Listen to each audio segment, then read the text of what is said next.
aí, mocinhas e cidadãos de Gotham, Batman Sorridente aqui novamente trazendo para vocês mais uma resenha de quadrinhos que não é uma resenha. A Crise nas Infinitas Terras e o Batman.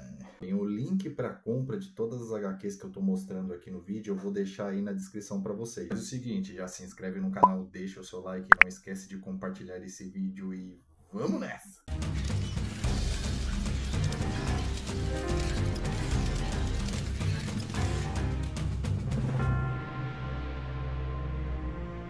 Recentemente, a DC lançou a adaptação para uma animação desse grande clássico dos quadrinhos, A Crise nas Infinitas Terras. Em 1985, o escritor Marvel Wolfman e o artista Jorge Pérez criam uma das sagas que viriam a mudar completamente o futuro da história da DC.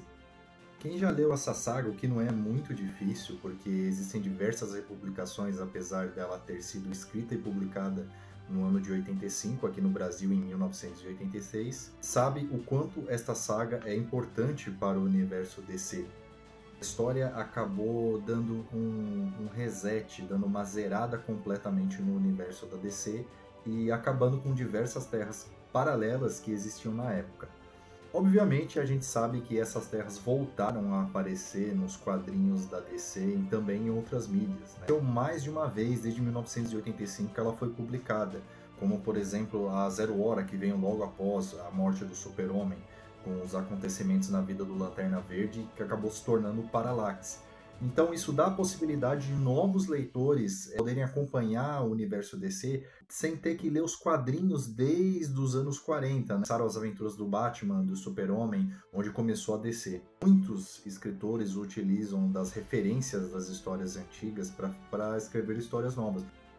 O que esta grande saga do universo DC tem a ver com o nosso querido morcegão? Nada. Calma, eu vou explicar.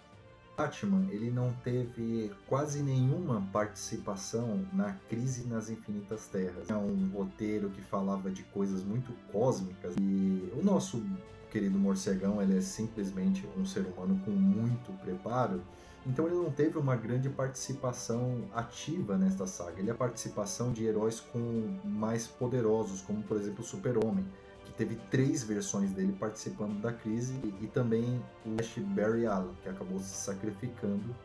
Porém, como a maioria dos heróis do universo DC, o Cavaleiro das Trevas teve a sua vida afetada pela crise, e ele teve uma reformulação de sua história. Assim como o Super-Homem teve a sua origem reformulada por John Byrne, um grande desenhista e escritor da época, o Batman também teve a sua origem reformulada pelo mestre Frank Miller, acompanhado de David Mazzucchelli. É aí que então entra, em 1986, essa grande história aqui de Batman Ano 1, que foi a reformulação da origem do Batman.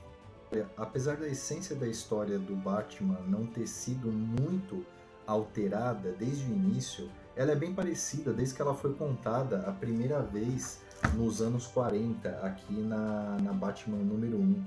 Né? Essa é realmente a primeira revista que tinha o título, era só do Batman. Né? As suas histórias eram publicadas diretamente no título Detective Comics. De 1940, a gente teve a origem do Batman contada. Apesar dele ter sido criado em 1939, a origem dele realmente só foi contada em 1940. E a essência dessa origem não mudou muito, porém o Frank Miller contou a história de uma maneira completamente diferente e trouxe essa história para uma época diferente, que era os anos 80, né? O final dos anos 80. Os primeiros anos de Batman revelaram um herói falível, um enfoque que influenciaria diversas gerações de artistas e argumentistas. Eu vou deixar aqui o videozinho da resenha que a gente fez sobre Batman Ano 1. Eu vou deixar aqui na descrição o Sindicato do Crime. Senhores, apesar de parecer fácil fazer um vídeo de 5 minutos só para depois postar aqui para vocês, não é.